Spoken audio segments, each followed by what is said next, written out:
tasabui namonyo batampe di mabarado. Rang minang tasabui namonyo batampe di mabarado. Nan elo obu di bahaso. Halo, assalamualaikum warahmatullahi wabarakatuh. Baiklah, kembali lagi dengan kami Romi Novindra. Baiklah, pada saat ini kita kembali akan sedikit berbagi tentang sedikit kita akan membahas tentang layunya tanaman cabai.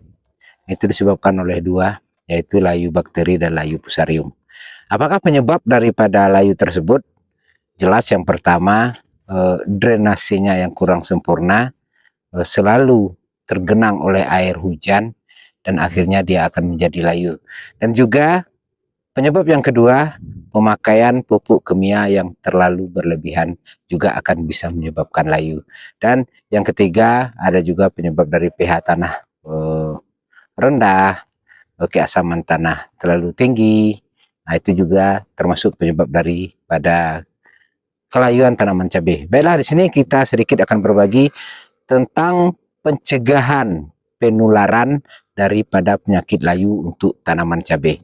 Untuk mengobati penyakit layu itu saya rasa tidak akan bisa untuk mengobati, sama saja kita menghidupkan orang yang mati atau binatang yang telah mati akan kita hidupkan kembali, itu sangat-sangat tidak memungkinkan.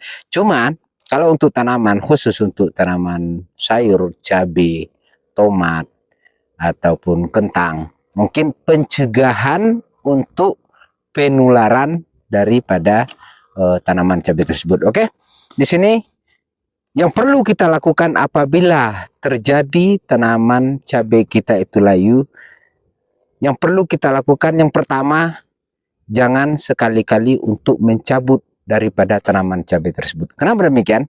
Karena koloni daripada bakteri ataupun koloni daripada jamur yang menggerogoti akar tersebut, dia akan berkembang, dia akan bangun, dan dia akan berkembang ke sekeliling daripada akar yang telah kita cabut tersebut. Andaikan tidak kita cabut, maka koloni daripada jamur tersebut ataupun koloni daripada bakteri tersebut, dia selalu akan diam dan menumpuk, selalu menggerogoti akar tanaman cabai yang telah layu tersebut. Oke, di sini kita contohkan, ini adalah layu disebabkan oleh jamur.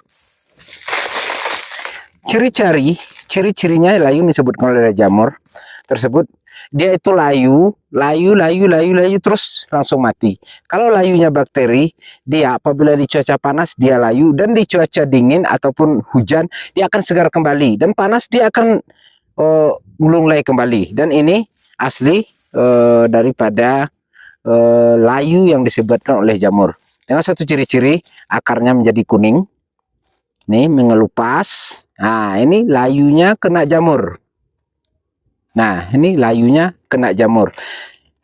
Nah, apabila tanaman cabai ini layu, di sini misalnya layu, dan daripada koloni daripada jamur itu selalu menggerogoti akar ini. Dan apabila tanaman cabai ini kita cabut, maka koloni-koloni jamur yang ada di sini ataupun koloni bakteri yang ada di sini, dia akan menjadi bangun.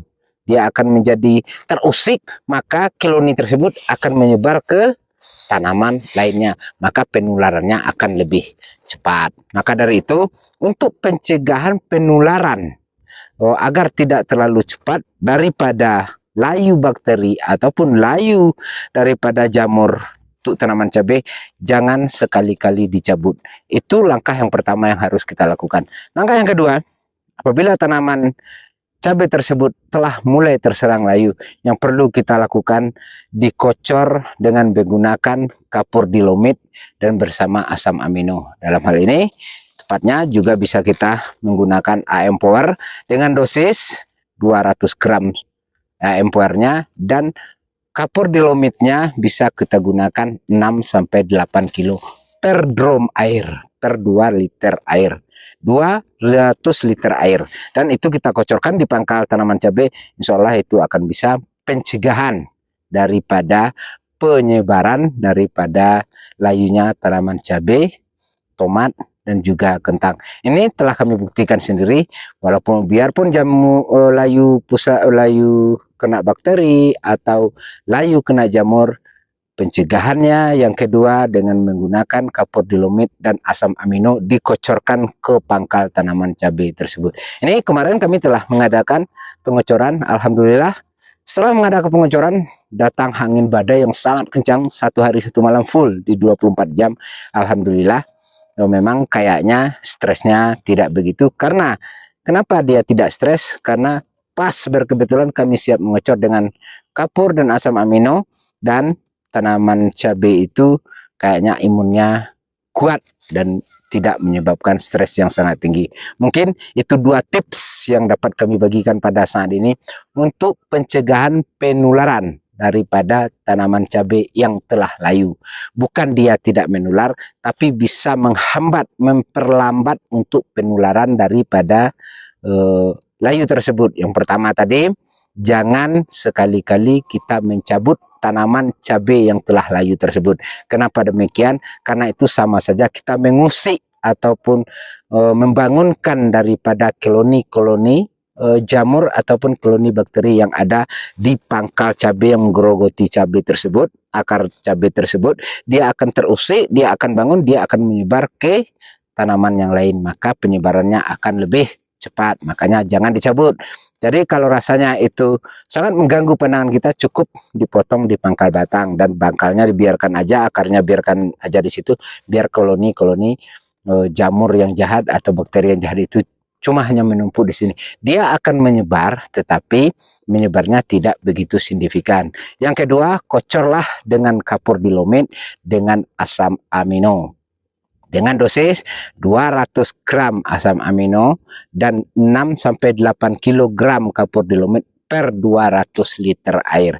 Mungkin itu sedikit yang bisa kami sampaikan pada saat ini. Mudah-mudahan ini bisa bermanfaat bagi kita bersama untuk selalu menjaga tanaman apapun yang kita budidayakan. Mudah-mudahan kita bisa mencapai hasil yang sesuai dengan keinginan kita. Jangan ragu kita untuk mencoba segala sesuatu, apa yang belum pernah kita coba, jangan ragu untuk coba. Kembali dengan kata-kata, jangan ragu untuk mencoba dan jangan mencoba untuk ragu. Itulah mungkin sedikit yang dapat kami bagikan pada hari ini. Mudah-mudahan ini bisa manfaat. Semangat terus petani. Salam petani cabai loker.